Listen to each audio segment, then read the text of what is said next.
Shalom, sobat terkasih dalam Tuhan Yesus Kristus. Berjumpa kembali dengan saya di channel ini. Terima kasih telah mendukung dengan cara subscribe, like, komen, dan share. Tuhan memberkati kita. Sobat terkasih, kali ini kita akan membuat dakdikduk para polemikus dan ustadz-ustadz yang selalu membahas kekristenan dengan tampilnya para cendekiawan untuk membantah dan berargumen terhadap kitab suci yang mereka selama ini mungkin tutup-tutupi. Oleh karena itu jangan baper, jangan panasan, simak sambil minum air putih supaya segar dan tidak mudah panasan, dan cari lawan tandingan untuk membantah literatur yang ada. Kita dengar teman-teman, jangan skip, ini dia videonya, simak tuntas teman-teman ya, ini dia videonya.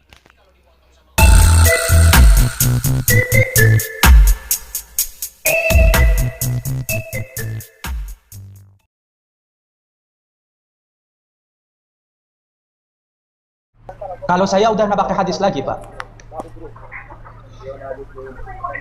Saya nggak pakai hadis. Di dalam menjalani agama saya 10 tahun ini nggak pernah pakai hadis, Pak. Saya lebih kan harus percaya sama Al-Quran dan hadis. Tidak boleh Al-Quran aja. Iya, Al-Quran saja saya pakai. Karena hadis ini banyak masalah.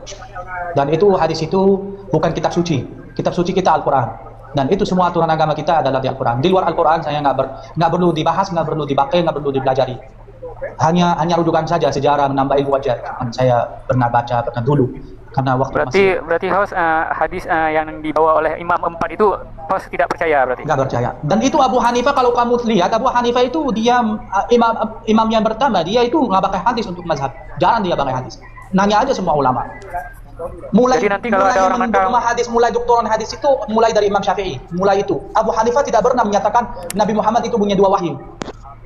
Dan Imam Malik tidak pernah. Kamu cek aja datanya.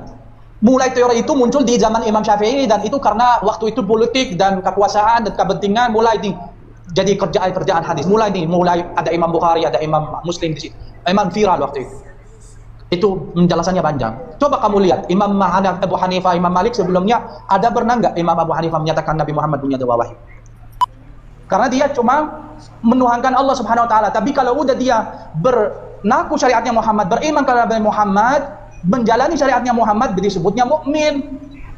Maka Allah Subhanahu Wa Taala di dalam surat Al-Ahzab 35 dikatakan al-muslimina wal muslimat wal mu'minina wal mu'minat. Ya, wal mu'minina wal mu'minat itu kembalinya kepada Islam juga, katanya untuk menguatkan. Nah itu. Bukan menguatkan. Kalau ngaku beriman aja, orang menuhankan pohon pisang pun beriman juga namanya kan? Enggak, begini. Itu. Setiap orang beriman pasti dia muslim, tapi enggak tentu orang muslim itu jadi orang beriman. Ya di situ kata untuk menguatkan, dia kembalinya kepada Islam juga, isinya poinnya di situ. Ini orang nggak paham ya Allah. Saya bilang abangku, tidak semua orang muslim itu bisa jadi mukmin. Kenapa? Karena Allah menegur orang Arab di surat Al-Hujurat. Qalat al-Arabu amanna qul lam tu'minu. Orang Arab ngaku dirinya mukmin, tapi Allah menegur, kalian bukan mukmin, kalian muslim. Karena mereka belum beriman kepada Nabi Muhammad SAW, belum menjalani syariatnya, maka disebutnya masih muslim mereka.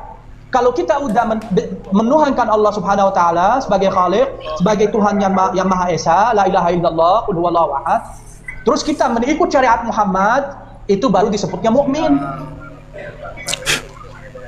Bisa dipahami nggak? Itu sesuai ayat Al-Quran. Jadi iman Islam itu tidak ada hubungannya sama Nabi. Itu langsung kepada Allah Subhanahu Wa Taala. Gak ada urusannya sama Nabi. Itu karena dia menuhankan dia Allah Subhanahu Wa Taala. Iya, lanjut lagi. Ma fis samawati wa ma fil ard. Orang-orang yang menghuni langit dan bumi juga berislam kepada dia. Masa suruh ada orang hidup di planet-planet lain bumi juga harus dia mengenal Nabi Muhammad? Ya enggak juga untuk berislam kepada dia. Harus pakai logika kalian ini memahami Islam. Ya, udah lanjut ke Raja Langit host. Jadi biar ada waktu buat semuanya. Raja Langit, monggo. Open mic. Raja Langit monitor, Raja Langit. Makanya ayat di dalam Al-Quran, waktu misalnya ada ajaran-ajaran, misalnya puasa itu disebutnya, wahai orang beriman, ya kutiba alaikumus siyamu kama kutiba alal ladzina min qablikum. Enggak disebutnya wahai orang berislam kalian harus puasa, tapi disebutnya di dalam Al-Quran wahai orang beriman. Iya, betul. Harus kalian puasa. Paham? Ya, ya ayyuhalladzina amanu kutiba alaikumussyam kama kutiba Ya alal ladzina ayyuhalladzina min qablikum amanu, la'allakum tidak tattaqun. bukannya ayyuhalladzina aslamu kalian harus berpuasa. Tidak, Al-Quran sangat detail membeli kata-katanya. Maka Al-Quran bilang ya ayyuhalladzina amanu kutiba alaikumussyam, wahai orang beriman, puasa. Iya. Enggak Oke, dibilang ya host. ayyuhalladzina aslamu. Ya, oke host lanjut ke Raja Langit, mungkin Raja Langit Itu mau nanya ada, atau Kak? mungkin ada yang mau disampaikan Raja Langit. Monitor. Kalau tuntutan untuk Ya, orang ya. Muslim apa, Bang Majid? Gantian masih goib. Iya. Oh, baik. Ini pertanyaan ya. Raja Langit dulu silakan. Ya, untuk pertanyaan atau apa? Tanggapan? Terserah ide. mau tanya atau mau menanggapi atau gimana. Begini host, saya kan host sudah banyak paham mengenai Al-Quran dan hadis. Hadis sekarang itu host, itu kita tidak semua hafal. Kalau Al-Quran hafal lah, banyak masih yang hafal 30 juz. Tapi kalau hadis itu banyak yang nggak hafal, banyak yang nggak tahu. Artinya kalau di Indonesia nih dicetak hadis-hadis palsu pun kita makan aja karena kita nggak tahu dari mana sumbernya asalnya. Ini gimana cara mengantisipasinya host? Kalau saya udah nggak pakai hadis lagi, Pak. Saya nggak pakai hadis. Di dalam menjalani agama saya 10 tahun ini nggak pernah pakai hadis, Pak. Saya lebih Kan harus baik percaya sama mendalami Al-Quran dan hadis, tidak boleh Al-Quran aja. Iya, Al-Quran saja saya pakai. Karena hadis ini banyak masalah. Dan itu hadis itu bukan kitab suci. Kitab suci kita Al-Quran. Dan itu semua aturan agama kita adalah di Al-Quran. Di luar Al-Quran saya nggak perlu dibahas, nggak perlu dipakai, nggak perlu dipelajari. Hanya rujukan saja sejarah, menambah ilmu aja. Saya pernah baca dulu. Karena waktu Berarti host hadis yang dibawa oleh Imam 4 itu host tidak percaya berarti? nggak percaya. Dan itu Abu Hanifah, kalau kamu lihat Abu Hanifah itu dia imam yang pertama, dia itu nggak pakai hadis untuk mazhab. Jarang dia pakai hadis. Nanya aja semua ulama. Jadi nanti kalau ada orang nakal, hadis, mulai doktoran hadis itu mulai dari Imam Syafi'i. Mulai itu Abu Hanifah tidak pernah menyatakan Nabi Muhammad itu punya 2 wahyu. Dan Imam Malik tidak pernah. Kamu cek aja datanya. Mulai teori itu muncul di zaman Imam Syafi'i, dan itu karena waktu itu politik dan kekuasaan dan kepentingan mulai jadi kerjaan hadis. Mulai ada Imam Bukhari, ada Imam Muslim di situ. Imam viral waktu itu. Itu penjelasannya panjang. Coba kamu lihat Imam Abu Hanifah, Imam Malik sebelumnya ada pernah nggak Imam Abu Hanifah menyatakan Nabi Muhammad punya 2 wahyu? Nggak pernah. berarti host belum sempurna imannya kalau nggak percaya hadis. Boleh saya katakan begitu? Siapa bilang? Menurut siapa? Menurut saya, karena host bilang nggak percaya lagi sama hadis, nggak pakai lagi hadis kan? Bukan nggak percaya, nggak perlu. Oh, nggak perlu. Nggak perlu. Tapi masih percaya. Ya kalau masalah sejarah, masalah kebaikan nggak apa-apa, tapi nggak perlu. Saya nggak perlu, nggak ada. Buat apa? Hukum-hukum Allah semua ada di Al-Quran. Halal dan haram semua ada di Al-Quran. Apa yang saya perlu dari hadis? Cara cebok, cara mandi. Manusia sebelum ada hadis, manusia sebelum ada Islam bisa mandi, bisa cebok. Tapi mandi wajib itu kan ada syaratnya. Syaratnya siapa? Syaratnya beli shampoo 2000 perak, terus sabun, udah mandi, udah itu syaratnya. Kalau nggak ada shampoo yang ada wajib, nggak ada mandi, itu wajib. Syaratnya. Kemudian host begini, bagaimana tanggung jawab host terhadap masyarakat apabila ada orang-orang nakal menyampaikan banyak hadis-hadis bertanya, yang coba palsu? biar giliran. Ya, Sekarang giliran. banyak bertanya ini. Pertanyaannya juga nggak Silakan kualitas. Maritim, Pertanyaan Maritim. Bang Maritim monitor, Bang Maritim monitor. Maritim. Monitor Bang Maritim. Iya, Pak. Ya silakan, mungkin ada yang mau disampaikan atau mau nanya. Yang nggak ada Kalau monitor pertanyaan langsung sih diturunin Bang nggak Aziz. ini. Oke, Banyak oke. orang Cuman menyimak aja, Pak. Oke, kalau nyimak di bawah dulu ya, maaf. Biar Halo. naik lain juga. Kemudian Assalamualaikum. Peran Prancis, silahkan Peran Prancis. Assalamualaikum Bang Majid. Saya mau bertanya ya, Waalaikumsalam. karena saya ini agak kurang-kurang, masih ibaratkannya masih banyak kurangnya daripada lebihnya. Saya mau bertanya ini aja. Kalau saya dengar tadi narasinya Bang Majid atau penjelasan dari Bang Majid, bisakah saya menafsirkan, menyimpulkan dengan kita percaya kepada Allah yang Maha Kuasa, baru dengan ditambah kita mengikuti yang diajarkan Nabi, itu akan lebih baik atau bagaimana? Demikian Bang Majid. Ya jadi mukmin, Bang. Turun. Jadi mukmin. Hah? Maksudnya jadi mukmin itu apakah lebih baik daripada tadi mempercayai Allah yang satu-satunya ditambah lagi dengan mengikuti yang diajarkan oleh Nabi Muhammad? Pasti. Ya, pasti lebih baik. ya, Karena berarti. apa? Mukmin itu artinya kita ini mengikuti halal dan haram Allah, berarti kita ini menjadikan Islam kita kepada Allah menjadi hakikat praktek. Jadi kita menjauhi halalnya, menjauhi haramnya, mendekati halalnya. Gitu, paham nggak? Ya, paham Bang. Oke, makasih. Jadi Islam itu bertahap dasar, menuhankan dia. Nah, nanti kelanjutannya kita kan menuhankan dia, berarti ada aturan-aturan yang kita harus ikut, ya. Itu di mana? Di syariat yang dibawa nabi-nabi masing-masing. Kalau mengikut Nabi Musa, mengikut syariat Nabi Musa, paham nggak maksud saya? Oke, ya paham. Berarti artinya Assalamualaikum. untuk lebih sempurna ya kita mengikuti ajaran nabi-nabi kita. Betul. Amin. Ya, makasih. Iya, sebenarnya satu jalan gitu. Iya, betul. Iya. Oke, saya langsung ke Bang Majidnya. Terima kasih. Assalamualaikum warahmatullahi wabarakatuh. Waalaikumsalam warahmatullahi wabarakatuh. Waalaikumsalam. Terima kasih. Maaf gantian Bang, ampun giliran Bang Rusdi ya, maaf ya. Si A, silakan si A monitor. Si A. Monitor nggak monitor. Langsung ke Bang Ampun dulu, Bang Ampun. Bang Ampun dulu, silakan Bang Ampun. Bang Ampun, monitor Bang Ampun. Halo Bang Ampun, halo. Ya, halo. Ya, monitor, silakan, mungkin ada yang mau disampaikan atau ditanya. Iya ya Syekh, saya mau nanya bagaimana hukumnya kita sholat di depan imam? Salat di depan imam maksudnya? Sholat, kita tahu bahwasanya sholat ini di belakang imam, tapi sholat itu dilakukan di depan imam. Seperti contohnya di Kota Al-Haram, di Madinatul Munawwar. Mereka itu sholat di depan imam. Ini fikih Bang, mau sholat di depan imam, mau sholat di belakang imam. Saya itu karena pemahaman saya terhadap sholat itu bukan lewat fikih Bang, lewat Al-Quran. Nah, paham maksud saya enggak? Itu pertanyaan fikih, itu pertanyaan fikih. Saya bukan enggak bahas fikih. Saya enggak buang-buang waktu untuk membahas fikih. Salat saya ini enggak perlu imam Bang. Kalau mau nanya cara salat saya enggak perlu imam. Salat itu saya bisa salat, saya begitu, saya begini. Enggak ada aturan-aturan fikih itu. Boleh-boleh saja. Ternyata sendiri kamu yang menjawab di Madinah itu bisa mereka di depan, di belakang boleh. Jadi hal-hal kayak gitu masih mau ditanya-tanya di dalam Islam. Ya, sebentar Bang Linda ya, Mbak Linda, sebentar, sabar Mbak Linda ya. Sabar. Ke Rusdi. Monggo. Begini, ada masjid lantai 1, lantai 2. Lantai 1, lantai 2, kadang-kadang lantai 2 itu imamnya jadi ke belakang. Gak ada masalah bro, gak ada masalah kayak gitu-gituan. Kalian jangan kayak Bani Israel gitu. Yang penting kalian salatnya. Yang penting ke salatnya itu benar nggak cara bacanya Al-Quran, ikhlas salatnya, khusyuk salatnya, itu aja. Gak ada masalah kayak gitu abangku. Jadi pertanyaan itu, Anda nggak pernah tertarik dalam bahas itu. Itu ulama yang sibuk membuat fatwa-fatwa untuk jual-jual, beli-jual. Saya nggak bakal masuk ke ranah fikih Bang. Silakan. Jazakallah khair. Ya, hayakallah. Assalamualaikum Bang. Saya lebih tertarik dengan ayat Al-Quran. Waalaikumsalam. Salam. Ya, saya tertarik ini agak lain kalau menurut saya. Mohon maaf sebelumnya. Saya yang tanyakan gimana cara sholatnya Bang Majid kalau tidak pakai hadis.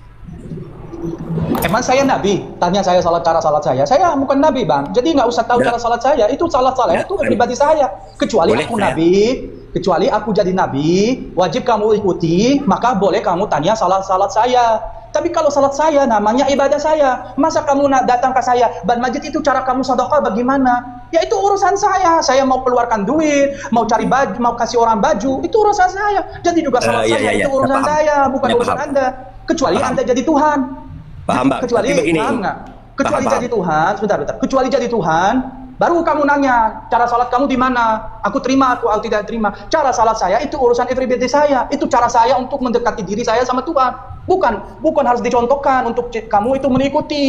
Kalau kamu mengikuti agama harus diikut-ikutan, ya itu terserah kamu. Saya nggak ikut-ikutan. Saya bisa paham Al-Quran, bisa saya juga salat dengan Tuhan saya, dengan pahaman saya. Bagaimana aku koneksi diri saya sama Tuhan. Nggak harus tahu kamu ya. Ya? Begitu. Ya. Bagaimana menurut Bang Majid? Sebentar. Menurut Bang Majid, yang sholat yang dilakukan umat Islam saat ini benar apa salah itu? Benar-benar saja, nggak ada masalah. Itu salah satu cara untuk mereka mendekati diri kepada Tuhan, koneksinya seperti ini. Terus tahunya bahwa ada ruku, bahwa ada sujud, bahwa harus baca ini dari mana? Nggak apa-apa. Kalau bukan dari Nabi. Nggak apa-apa. Berarti itu pakai nggak apa-apa, nggak ada masalah. Ya, maksud saya, kan abang tidak perlu hadis. Nggak Iya. usah masuk Al-Quran. Betul. Lalu untuk tahu bahwa yang tahu Nggak perlu tahu. Loh, kalau nggak tahu gimana Ya mengerjakannya? nggak perlu tahu saya. Kamu perlu tahu. Saya maksud Saya misalnya, perlu. misalnya aturan itu yang sudah ada di masyarakat itu, Bukan aturan. itu Ini dapat bukan dari aturan. mana? Bukan aturan. Ini bukan aturan. Aturan itu ada dari kitab Allah. Aturan Iya, Allah ada untuk di kitabnya. menerjemahkan kitab Allah itu tanpa hadis gimana caranya gitu loh. Oh, hadis itu membelintir kitab Allah, bukan menjelaskan, membelintir kitab Allah. Bagaimana dengan ayat wa ma yantiqu anil hawa in huwa illa wahyu yuha? Apa itu maknanya? Al-Quran itu. Iya, artinya apa itu? Siapa? Iya, Wa ma Al-Quran yantiqu. itu. Artinya Iya, Al-Quran. itu kepada siapa? Iya, Al-Quran. Artinya Al-Quran. Betul, Bang. Wa ma yantiqu anil hawa. Iya, artinya Allah, Nabi Muhammad apa yang dia sampaikan itu Nah, ayat Allah itu berarti yang Al-Quran. disampaikan Nabi itu kan hadis, Bang, namanya. Enggak, Al-Quran saja. Ulama tafsir kamu coba buka. Ulama tafsir Yang disampaikan Al-Qurtubi, At-Tabari semua bilang Al-Quran. Enggak hadis. Betul kan lewat Nabi, Bang? Kok lewat Nabi? Wa ma Ulama yantiqu- Anda bilang Al-Quran, kamu memaksa. Pernah enggak baca tafsir itu wa ma yantiqu anil hawa? Bentar, misalnya berarti Kamu cara pernah sholat nggak baca misalnya tafsir bahwa Muhammad sholat ini SAW? begini, Bang. Bang bisa lah. Sallu Pernah kama baca tafsir ra'aitumuni ulama Anda usolli. sendiri tentang wa ma yantiqu anil hawa enggak? Majid boleh masuk anak Majid. Apa Majid? Bentar, gantian, Bang. Bukan saja kamu membawa dalil, ternyata kamu cuma dari kuping, nggak pernah cek, nggak pernah hafal, nggak pernah lihat dari kuping. Ya, artinya itu begini, jangan bernarasi begitu. Saya Jangan tanya, pernah kamu cek itu tafsir ayat itu menurut ulama wa ma yantiqu anil hawa nggak? Saya tanya, makanya saya tanya nih. Ya, saya pernah. Hah? Saya sudah pernah baca itu tafsirnya. Dari mana? Bahwa Nabi itu berbicara semuanya dari wahyu. Semua apa? Yang dibicarakan Nabi, sunnah-sunnah Nabi. Jadi begini, hadis itu kan bukan hanya ucapan. Mana ada tafsir hadis siapa? Coba qauli, tafsir siapa itu? Hadis fi'li, hadis takriri. Itu kan hadis juga. Tafsir itu Artinya tafsir begini, siapa? kalau kita tidak percaya kepada hadis atau tidak menggunakan hadis, Jangan lalu di cuma mana Bang. cara Tafsir kita siapa itu sholat? yang menyatakan semua ucapan Nabi itu Sebentar, adalah saya wahyu? bicara dulu. Jangan sebentar, belum selesai. Dalil. Kalau bercara sama Begini, saya jangan Ini asumsi. kok Saya ngatur nggak ya. punya waktu untuk Ini kamu asumsi-asumsi. maaf ya, kamu kok ngatur. Kamu tuh tamu di sini. Sudah nanya, dijawab ya sudah selesai gitu loh. Artinya begini, penonton semua yang 428. Artinya sholat harakiyah yang ada itu sah-sah aja. Adapun makna sholat itu sendiri itu definisinya adalah koneksi antara hamba dan Tuhannya. Sholat adalah isti'anah di dalam Al-Quran. Wasta'inu bis-sabri was-salah. Sholat itu meminta pertolongan kepada Allah dan dengan kesabaran juga. Itu artinya meminta pertolongan gitu loh. Jadi biar nggak habis-habis waktu kita buat waktu yang lain, saya lanjutkan ke Hugo. Silahkan open mic Hugo. Mungkin ada yang mau disampaikan atau ditanyakan. Oke, assalamualaikum semuanya. Salam. Ya, selamat malam. Kalau aku begini saudara, aku suka sama orang-orang naik di sini, minimal punya ilmu. Jangan asumsi dari kuping. Kita ya udah dengar, kita ini udah dengar wa ma yantiqu anil hawa. Saya harus minimal buka data berkataan ulama seperti ini, nafsirkan begini. Jangan asumsi, saya udah nggak kuat lah hadapi asumsi dan doktrin dan dogma kalian dari kuping doang gitu. Makanya saya nanya, semua orang di sini 90% orang naik di sini nggak punya data, cuma dari kuping, dengar. Assalamualaikum. Sebentar Pak SBN, sebentar saya kasih. Assalamualaikum. Waalaikumsalam. Ntar Pak PSBN ya, sabar ya. Assalamualaikum. هذا كيف Oke, حق Bang Hong. سنة ما في سنة Sebentar يعني Pak. هذا Pak ampun, Yani gantian hadis Pak Nabi. ampun, maaf Pak ampun gantian. Biar ke Hugo dulu. Hugo ini mau tanya mulai tadi loh. Dikasih kesempatan lah yang lain. Silakan. Hugo silakan Hugo. Oke, selamat malam. Masih tadi kan belum sampai selesai ngomongnya udah ini. Mungkin karena beliau yang turun tadi. Gini Pak Majid, saya kan udah 6 bulan lebih ya mengikuti Pak Majid bernarasi dan mengajar di TikTok ini. Dan semua yang saya tangkap, apa yang Pak Majid sampaikan saya tangkap memang logikanya masuk. Dan sekarang saya hanya bertanya sedikit aja nih Pak Majid, nggak susah ini pertanyaannya. Karena saya sudah merasa apa yang Pak Majid jelaskan udah mulai dekat gitu. Dan di sini bertanya cuman ini doang. Di rumah ada hadis, kitab hadis dan kitab fikih. Setuju Pak Majid jika saya membuang ini? Ya itu pilihan Anda, Bang. Kalau bertanya sama-sama, nggak usah pakai istilah buang gitu, karena tidak sopan. Oke. Bilang aja. Setuju Pak Majid, saya tidak usah lagi membaca buku ini. Kalau Pak Majid bilang tinggalkan, saya tinggalkan ini Pak Majid. Karena apa yang Pak Majid sampaikan ini dekat sekali nih. Iya, saya untuk diri saya lebih memilih aku mendalami Al-Quran, lebih memilih aku belajar langsung dari Al-Quran dan memahami agama saya dari Al-Quran. Jangan saya nggak memakai kitab hadis lagi, nggak memakai kitab fikih lagi, nggak pakai. Saya lebih memilih memilih 10 tahun saya memutus diri setelah aku belajar fikih, belajar sampai sekarang saya bisa baca begitu. Untuk apa? Untuk tambah yakin saya ini semua isi kitab fikih ini 75% itu jauh banget dari Al-Quran. Saya itu kan buat banding-bandingan saya itu karena saya belajar, maka saya belajar baca kitab fikih, belajar kitab hadis gini. Itu kan buat banding-bandingan saya. Tapi selama ini saya memutus diri saya ini benar-benar kalau agama yang murni, agama yang Allah Subhanahu wa taala yang mau maksud disampaikan kepada hamba-hamba, yang itu juga agama yang rasional, yang diterima oleh akal sehat, logika dan diterima oleh seluruh umat manusia, itu agama Islam. Teman-teman, supaya mereka kebuka matanya, nggak bisa 1 kali, 2 kali, 3 kali sampai bosen. Makanya saya tinggalkan ajaran bajingan ini. Saya tinggalkan si bajingan itu yang mengajarkan intoleran. Ya, saya punya dasar untuk ngomong itu. Nih, sebelum ajaran-ajaran ini dihapuskan, mau sampai kapanpun, ya, persekusi itu masih ada. Karena apa? Karena bajingan itu, ya, sesembahan bajingan itu mengajarkan intoleran. Nih ayatnya.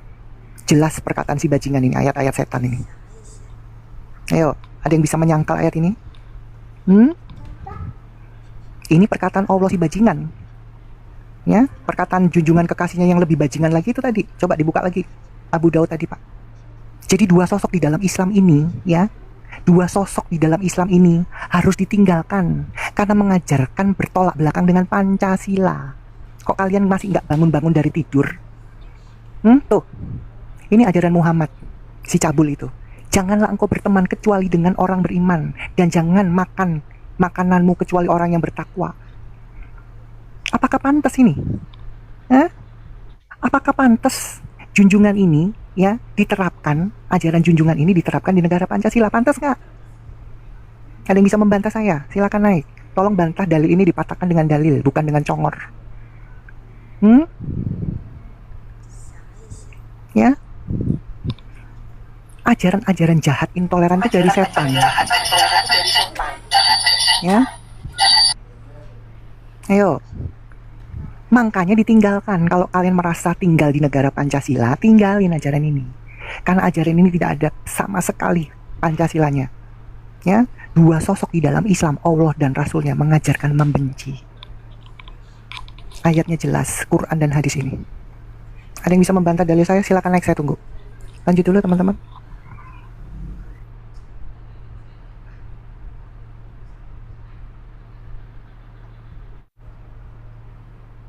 Gini, Kaisa, mereka tuh selalu mengklaim oknum. Saya kasih tahu ya, oknum. Enggak, Pak.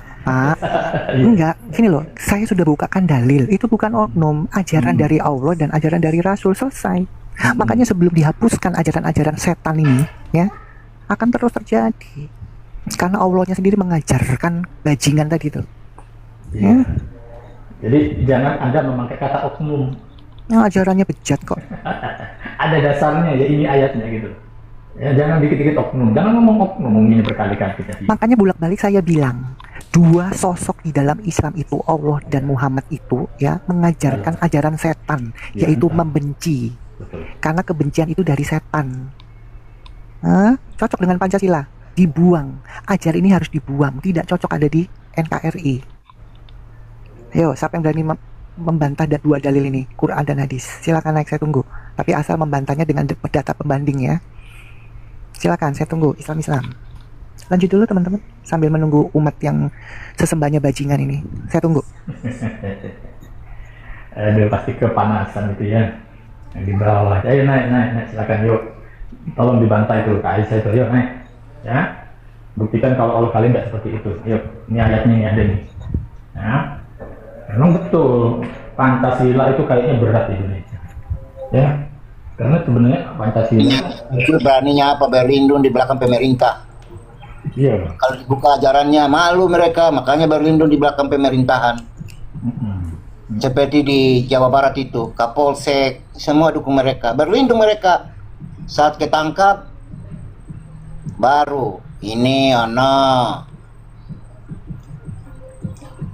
Itulah Islam. Mau nunjukin kebenaran, kagak mau. Insaflah wahai manusia, jangan ikutin ajaran seperti itu untuk saling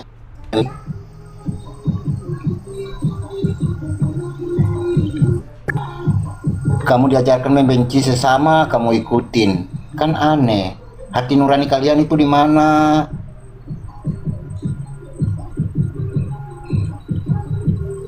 Ya, teman-teman muslim silakan naik. Bantah argumen Bunda Aisyah. Hati nurani kalian, teman-teman Islam. Kalian mau bantah nggak bisa, karena ini ajaran Allah sama ajaran Nabimu.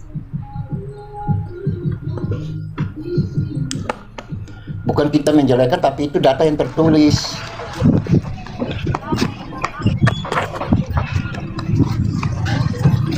Ya, Bunda Aisyah, itu ada teman kita baru naik. Silakan disapa dulu. Oke, selamat sore, Rey. Rey, selamat sore. Rey, selamat sore. Roni, kerjakan tugasmu.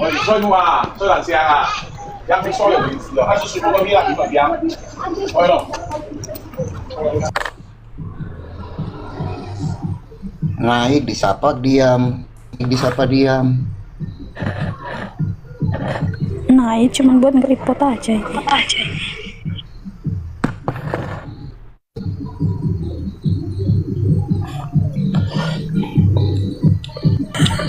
Makanya si Aisyah meninggalkan yang kayak gini, teman-teman. Aku juga meninggalkan kayak gini. Nggak ada yang bunyi kemanusiaan yang adil dan beradab. Mana ada di Islam. Silakan Aisyah. Oke, Syifa, selamat sore. Ya, selamat sore. Oke, Islam Kristen. Ya jelas lah, Islam Kristen kan nggak diakui Yesus. Oke, pangeran kan ini Arab kan? Oke, Arab. Iya, daripada kau kan Belanda kan? Pelan-pelan Arab, jamaah. Iya, teman-teman. Nah, aku males, takut kalau nih aku. Enggak takut, karena Arab kan jamaah-jamaah. Kau ini nggak diskusi sama aku, kalau nggak boleh Tuhan kan. Jangan kau mute. Oke, sekarang. Ya, sekarang nah, aku tanya, kenapa Tuhanmu mati bugil? Tunggu. Nah, ini nggak ada aturan Arab jamaah. Bahlul, turun. Pangeran buta huruf. Bicara lu aja kagak benar. Bahlul, kamu sana di tempatnya Sihib, ini orang Rizik ya, Arab Bahlul sana di kampungnya Rizik Sihab sana, dia nggak punya aturan, ya. Kamu tanya panas, Rizik Sihab, panas, ya. Kamu panas. Tanya, sebentar. Kamu tanya sama Rizik, kamu ulama, tapi kalau kamu cek-cekan di telepon, tanya sama Rizik, kan sama-sama kamu sebangsa itu, ya. Tanya sama Rizik, kan sama-sama Arabnya kan kamu, Rizik. Kenapa ente ya suka sek di telepon sama si itu? Itu panas ya. Itu namanya itu loh. Siapa namanya? Pangeran, dia pakai nama biasa. Yang matanya amit-amit, rada-rada itu. Ya, Ahmad silakan. Nah, saya tadi mau naik, Bu. Itu kok cepat kali dituruni, berimbang sama saya dulu, Bu. Ya, Pak. Ini Komal ini kita kalau yang SDM rendah, yang kesurupan, nggak usah lama-lama, ya. Nggak dapat, kita nggak dapat apa-apa gitu loh. Kalau yang mau kondusif, ikut aturan silakan. Tapi kalau nggak, untuk apa? Dia kan buka Komal nggak pernah rame itu. Itu namanya pangeran, yang Arab itu loh. Iya. Tahu kan? Nggak sadar gitu loh, Bu. Nggak sadar. Udah banyak kejadian, udah banyak masalah di mana kok seperti itu gitu, Bu. Oke, Bu, saya turunnya, Bu, ya. Nggak apa-apa, Pak. Kalau ada yang mau langsung naik. Ya, silakan naik. Ayo, umat-umat yang masih nyembah bajingan, saya tunggu di atas, asal kondusif, nggak kesurupan. Silakan naik. Ya, yang masih nyembah si bajingan, silakan naik. Kenapa saya bilang bajingan? Saya punya alasan, nanti saya kasih tahu di mana dalilnya. Ayo. Makanya saya tinggalin si bajingan itu. Tidak pantas diikutin. Jangan kepanasan dong. Ya. Teman-teman, ayo naik. Teman-teman yang di bawah 125 mata memandang, silakan di tiap-tiap layarnya dan follow akun Toro TV 3 ya, supaya saya bisa buka kamera ini, karena kan udah teman-teman tahu kan akun saya ini kan sering ditembak ya.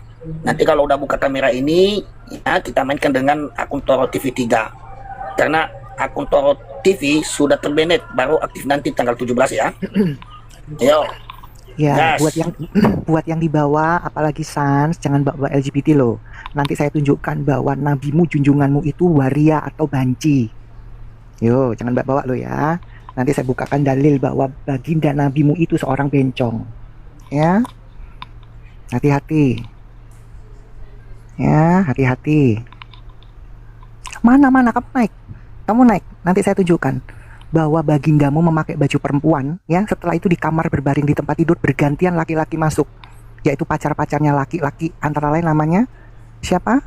Silakan naik, saya tunjukkan. Direkam. Silakan naik, terus kamu rekam. Yang lain nggak boleh ngomong, cukup saya yang ngomong. Ayo naik dulu. Saya tunjukkan bahwa bagindamu itu seorang cencong warrior. Karena cuma laki-laki yang pakai baju perempuan itu banci. Dan itu di dalam Quran, di dalam kitab, ya, salah satu kitab menuliskan bahwa Nabi Muhammad memakai baju Aisyah sementara dia berada di atas ranjang. Setelah itu bergantian laki-laki masuk. Ngapain? Laki-laki bergantian masuk sementara dia pakai baju perempuan. Lagi isep-isep atau lagi kuda-kudaan? Itu pertanyaan sebenarnya. Ayo kamu naik, terus direkam. Kamu aja nggak berani naik kok. Ya, jangan bawa LGTV. Ya. Pertanyaan saya, laki-laki yang pakai baju perempuan itu namanya apa?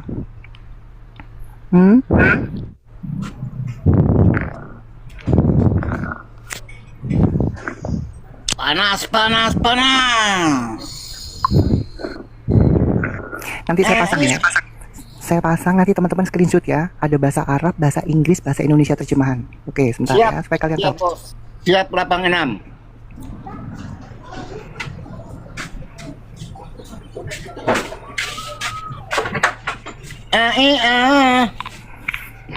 Oke, dibesarkan terus di screenshot, dibaca. Tuh. Ada bahasa Arab, bahasa Inggris, bahasa Indonesia. Silakan. Bahasa ya. Indonesia, bahasa Arab juga ditunjukin. Tuh. Bahasa Indonesia. Supaya kalian tahu bahwa yang kalian jadiin junjungan, panutan, suri toladan seorang waria. Tuh, baca. Indonesia apa Arab, Inggris, Indonesia langsung ya? Di screenshot ya teman-teman, di screenshot. Aku udah. Karena kalau dibaca itu kecil, jadi di screenshot, dicek sendiri pakai handphone ya. Kitab Al-Adab Al-Mufrad ini karangan siapa? Nanti kalian tahu itu ya. Itu yang penulisnya Bukhari. Dan Al-Adab Al-Mufrad ini terbitnya di Mesir. Ya. Ayo. Ini sama ini Kak Aisyah ya, sama orang kulit hitam 4 itu Kak. Ini Kak itu. Bukan. Ini ceritanya ya, Baginda Bencong ini ya pakai bajunya istrinya Aisyah. Ya, sementara setelah dia pakai bajunya Aisyah, dia ada di atas tempat tidur. Setelah itu bergantian ya, ayah mertuanya masuk. Siapa namanya? Mama. Teman-teman cari tahu ya. Setelah itu gantian lagi ya, si Umar. Tuh, kalian baca sendiri. Itu di mute dulu. Teman-teman di screenshot, teman-teman baca sendiri.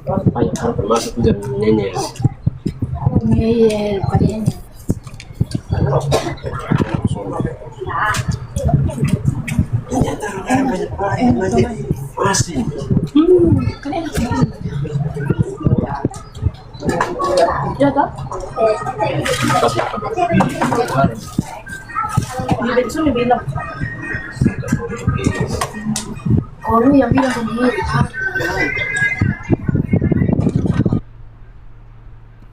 Loh, Kak Aisyah kena tombak ya? Ya, Kak Torong. Kami. Teman-teman. Iya, jatuh tembak. Udah saya naikkan Saya naikkan lagi karena tadi belum saya open. Pak Toro di report itu, aku di report ya, saya menunjukkan dalil bahwa mereka punya junjungan seorang warfare war. Ya. Aduh, ya teman-teman digaskan teman-teman supaya Aisyahnya jangan ditembak dan kita jangan ditembak ya. Yuk. Pak Toro AI dihidupkan, Pak Toro AI dihidupkan. Ya AI-nya dihidupkan, nyalain AI. Udah. Nah, gitu. Udah kan, nampak kan? Udah.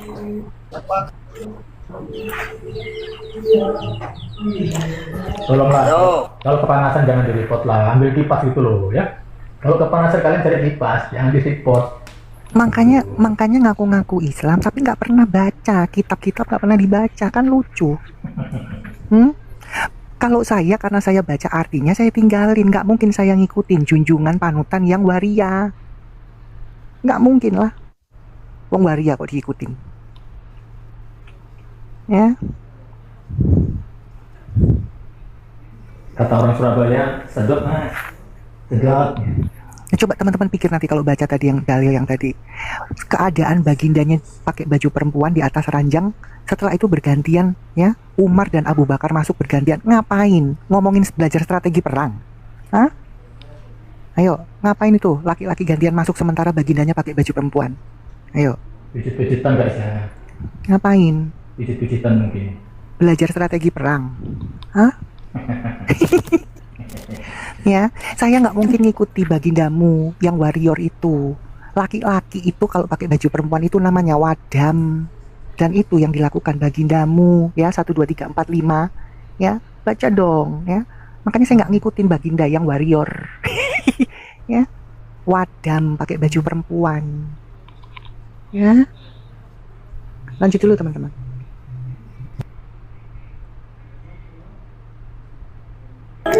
Panas ya, panas, pakai es batu. Ayo.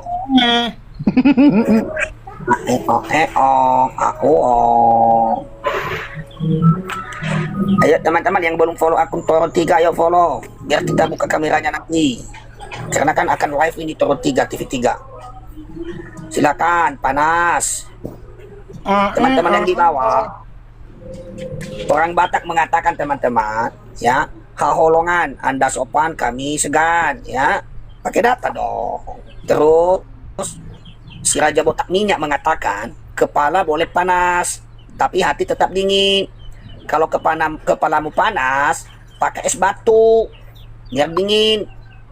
Apa yang disampaikan Aisyah, apa yang kami sampaikan berbasis data. Oh, Rasamang. Ya, kami pakai data,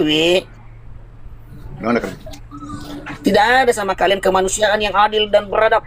Persatuan Indonesia. Ya, ada nggak? Itu gereja-gereja diusir, tutup.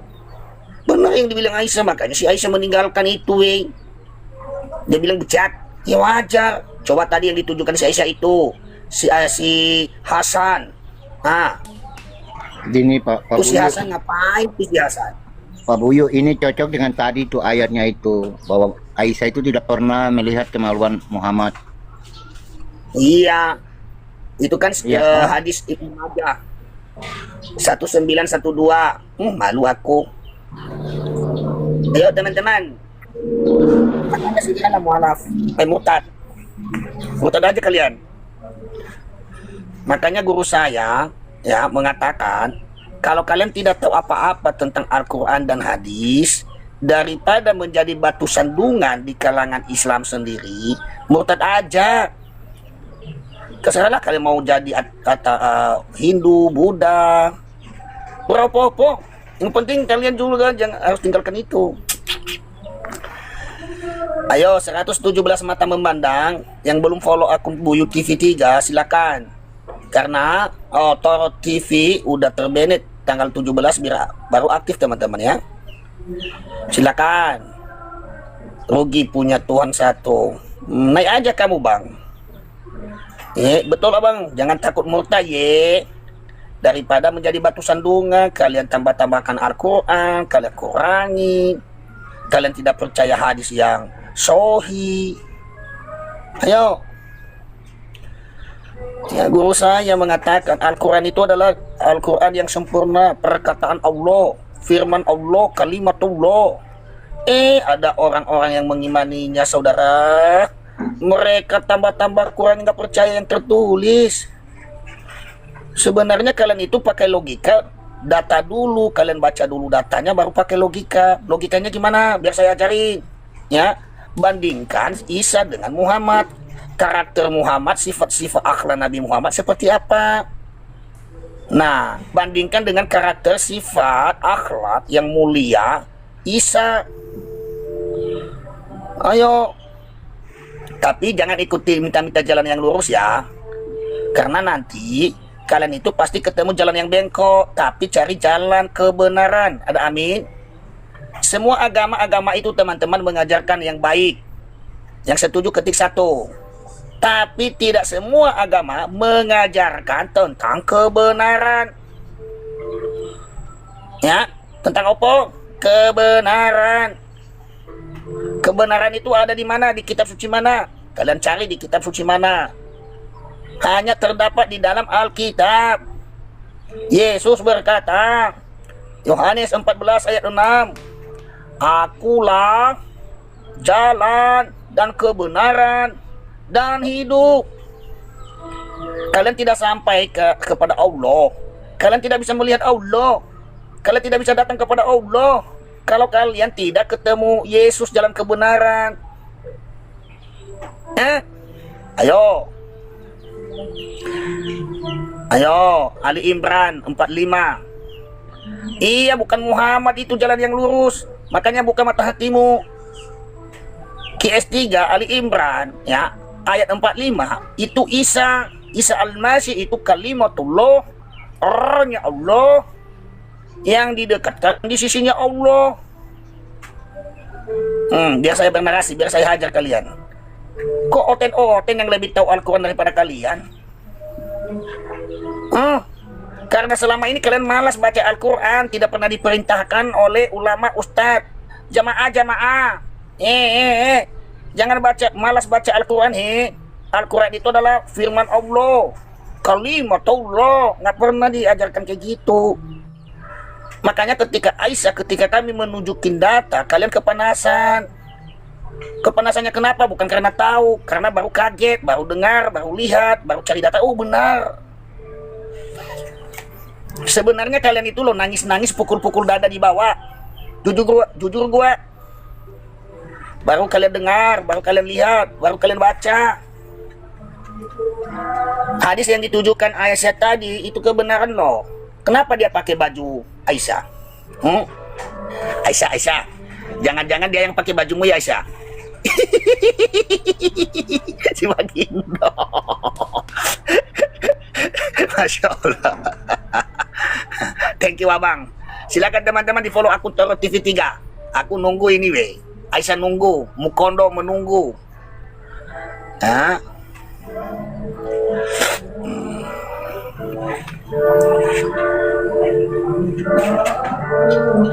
Ada tamu ya. Aku sapa dulu ya, nanti saya serahkan kepada Aisyah ya. Assalamualaikum. Assalamualaikum. Selamat petang. Halo abang-abang. Ya. Sorry host, saya akunnya cepat banget dari tadi. Baik, silakan mainkan ya, teman-teman yang abang. Mau bertanya abang. Islam atau Kristen? Aku mau bertanya abang-abang. Mau bertanya. Itu sama dulu data yang ditujukan Aisyah benar itu atau tidak? Aku mau tanya abang-abang. Lucu ini. Gimana ini Aisyah? Ini orang lucu-lucu ya. Bang, fungsi kontrolnya Yesus apa bang? Udah mulai. Terus harusnya yang kita tanya balik itu. Bro. Punya kontrol apa fungsinya bang? Kenapa Aisyah bilang dia tidak pernah lihat Muhammad Muhammad? Berarti Muhammad waria ya, kencing jongkok kan? Tuhan punya kontrol apa fungsinya? Apakah Muhammad kencing jongkok? Nah kan? Apa fungsinya kontrol Yesus itu bang? Saya tanya ke kamu. Apakah Muhammad kencing jongkok? Kontrol Yesus apanya bang? Apakah Muhammad kencing jongkok? Berarti dia waria tuh, betul? Berarti Muhammad waria betul? Tuhan punya kontrol apa fungsinya bang? Berarti Muhammad waria betul? Bang. Muhammad waria. Muhammad waria atau enggak? Jawab dulu dong. Ini saya selalu bilang ke Islam, tolonglah Islam. Kalian kalau mau hujat saya, tolong cari hujatan yang baru lah. Saya ini sudah kenyang dengan hujatan, bro. Ya, sarapan saya itu hujatan tiap hari. Jadi kalau mau hujat saya, carilah hujatan yang baru gitu, biar saya, kena gitu ya, biar saya sakit hati. Kalau hujatannya itu doang, saya udah kebiasaan.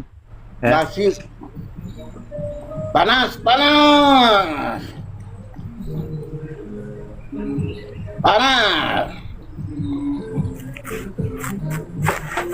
Kalau kami di sini udah puas hujatan teman-teman, tapi kalian kan tidak ada data.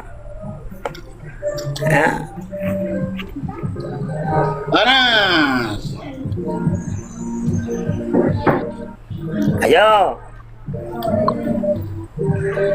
Ayo teman-teman yang belum follow Toro TV 3 silakan di follow. Biar Toronya TV 3 itu bisa live. Biar kita makan kambing. Ayo. Makasih Abang Ganteng, Roy. Malu ya, nggak ada yang berani naik.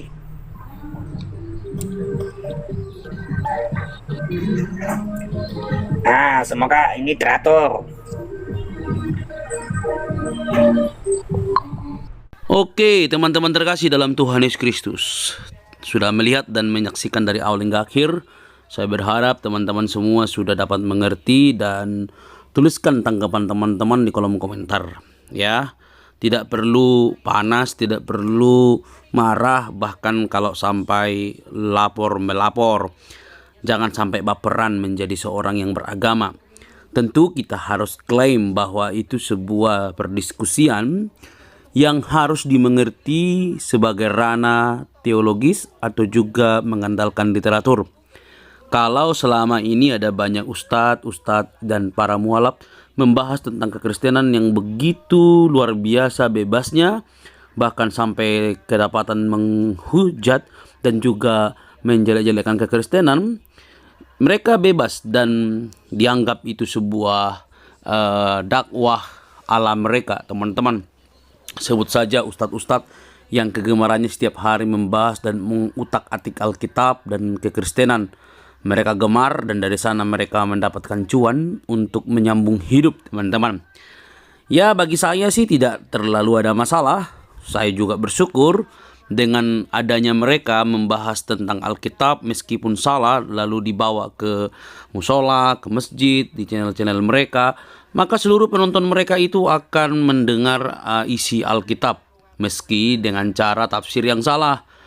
Otomatis kan yang dibaca itu, setiap ayat yang dibaca itu tidak mungkin salah, tafsirannya yang salah. Jadi kita berharap dengan hadirnya mereka, kita berdoa banyak umat muslim di tengah-tengah kecanggihan dan di generasi-generasi yang canggih ini, mereka justru menggoogling atau mencari tahu apakah benar yang disampaikan oleh ustadz dan para mualaf tentang kekristenan.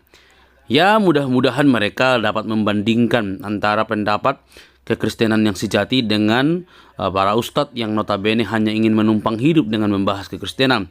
Dan dari situ kita percaya Allah Roh Kudus bekerja untuk menyadarkan mereka. Saya percaya itu, teman-teman.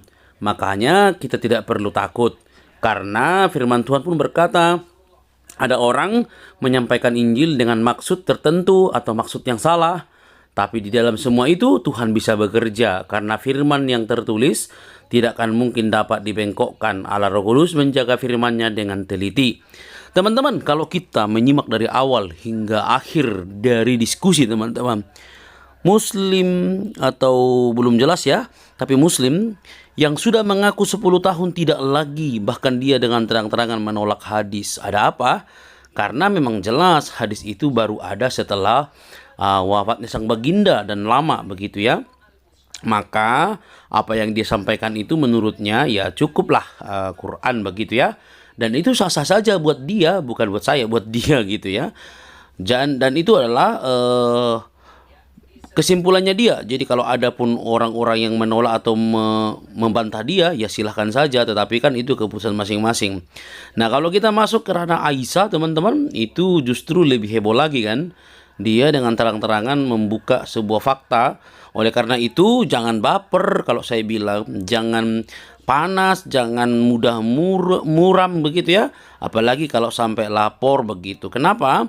Kalau memang data yang disampaikan oleh Aisyah itu bermasalah atau salah, monggo secara dewasa, secara akademik, tunjukkan data-data terbaik melawan data yang disampaikan oleh apologetik tersebut.